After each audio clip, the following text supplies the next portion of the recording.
আসসালামু আলাইকুম আমার প্রিয় ভাই বোনেরা। আজকে নতুন একটা রেসিপি নিয়ে চলে আসলাম, মুরগির মাংসের পাতলা ঝোল আলু দিয়ে। তো কড়াইয়ের মধ্যে তেল গরম করে তার মধ্যে আমি গোটা তেজপাতা এবং গরম মশলা দিয়ে দিলাম। এর মধ্যে এখন দিলাম পেঁয়াজ কুচি করে রাখা, সাথে কাঁচামরিচ ফালি করে রাখা। এগুলো সুন্দর করে আমি ভেজে নিব, একটু ব্রাউন কালার করে ভেজে নিয়ে তারপর এর মধ্যে সব রকমের মশলা অ্যাড করব। আমি সাধারণত যেভাবে রান্না করে থাকি আপনাদের সাথে আমি সেভাবেই শেয়ার করলাম। যদি আমার ভিডিওটি ভালো লাগে অবশ্যই লাইক কমেন্ট করে দিবেন আর আমার চ্যানেলটি সাবস্ক্রাইব করে দিবেন। তো এই যে খুবই গ্রামীণ স্টাইলে সাধারণভাবে রান্না করতেছি আমি। এই তো পেঁয়াজ ভালো মতো ভাজা হয়ে গেছে, এখন এর মধ্যে একটু পানি দিয়ে দিলাম, সাথে দিয়ে দিলাম লবণ। এরপর এর মধ্যে আমি একটা একটা করে মশলা অ্যাড করব। এখন অ্যাড করে দিব হচ্ছে আদা রসুনের পেস্ট, তারপরে সবগুলো মশলা অ্যাড করব। এই তো আদা রসুনের পেস্ট দিয়ে দিলাম, একটু নাড়িয়ে চাড়িয়ে ভালো করে ভেজে নিব যাতে আদা রসুনের কাঁচা গন্ধটা চলে যায়। তারপর দিব গুঁড়া মশলা, হলুদ গুঁড়া, মরিচ গুঁড়া, ধনিয়া গুঁড়া। এগুলো দিয়ে ভালো করে সুন্দর করে মশলাটা কষে নিব।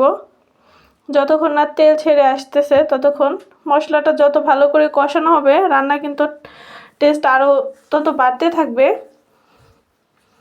তো এই তো মশলাটা আমি সুন্দর করে কষিয়ে নিচ্ছি, দেখতেই পারতেছেন তেলটা উপর দিকে উঠে আসছে, মানে সুন্দর করে মশলাটা কষানো হয়ে গেছে। এ পর্যায়ে আমি দিয়ে দিব ধুয়ে পরিষ্কার করে রাখা মুরগির মাংসগুলা। এগুলো এখন মশলার সাথে একটু সময় নিয়ে আস্তে আস্তে করে ভালো করে কষাই নিতে হবে। চুলার আঁচটা মিডিয়ামে রেখে একটু ঢেকে ঢেকে হালকা করে নেড়ে চেড়ে কষিয়ে নিব অনেক সময় ধরে। তো বন্ধুরা, রান্নার অনেক রকমের ধরন আছে, যে এক একজন এক এক স্টাইলে রান্না করে যে যার মতো। তো আমি বলবো না যে আমার রান্না ভালো, আমি যেভাবে রান্না করি সেভাবে আপনাদের সাথে শেয়ার করলাম। আপনাদের যদি ভালো লেগে থাকে এরকমভাবে ট্রাই করে দেখতে পারেন, আশা করি ভালোই লাগবে, খারাপ না।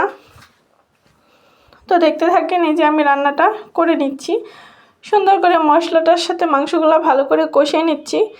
মিডিয়াম আঁচে 10-15 মিনিট সময় ধরে কষাতে হবে। ভালো করে কষিয়ে রান্না করলে তরকারির টেস্টটা কিন্তু দ্বিগুণ হয়ে যায়। তো মাংসটা যখন ভালো করে কষানো হয়ে যাবে এর মধ্যে আমি অ্যাড করে দিব একটা আলু, সাথে কিছু টমেটো। এই তো মশলাটা কষানো হয়ে গিয়েছে, এখন আমি আলু টমেটোটা অ্যাড করে দিলাম। টমেটোটা দিলে হয় কি তরকারির ঝোলটা একটু গাঢ় হয়, খেতে ভালো লাগে, পাতলা ভাবটা তো থাকে না যেহেতু একটু ঝোল তরকারি করব। তো এই তো টমেটো আর আলু দিয়ে এখন আমি সুন্দর করে কষিয়ে নিব আরও কিছুটা সময়। ভালো করে ঢাকনা দিয়ে ঢেকে ঢেকে কষিয়ে নিব যাতে করে মাংসটাও সেদ্ধ হয়ে যায় আর আলু টমেটোগুলোও সেদ্ধ হয়ে যায় সুন্দর করে। তো এই তো ঢেকে ঢেকে কষিয়ে নিচ্ছি। আপনাদের কাছে যদি আমার ভিডিওটি ভালো লেগে থাকে তো অবশ্যই ভিডিওতে লাইক কমেন্ট করতে ভুলবেন না, আর আপনার মূল্যবান মতামতটি অবশ্যই দিবেন যে ভিডিওটি কেমন লেগেছে।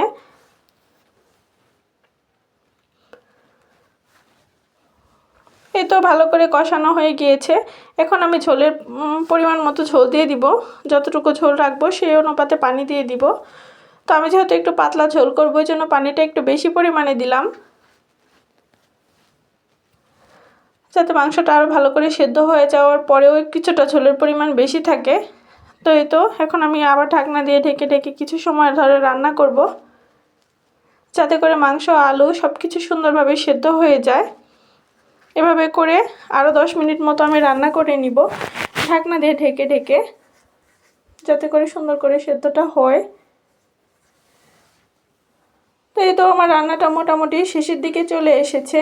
তো এই পর্যায়ে যদি আপনারা চান ভাজা জিরার গুঁড়া অ্যাড করতে পারেন, আমি আজকে করলাম না কারণ জিরা গুঁড়াটা আমার বাচ্চারা যেহেতু খেতে পছন্দ করে না, যার জন্য আমি ভাজা জিরার গুঁড়াটা আমি দিলাম না, আপনারা চাইলে দিতে পারেন। তো এভাবে করে রান্না করে খেয়ে দেখবেন, আশা করি আলহামদুলিল্লাহ ভালো লাগবে।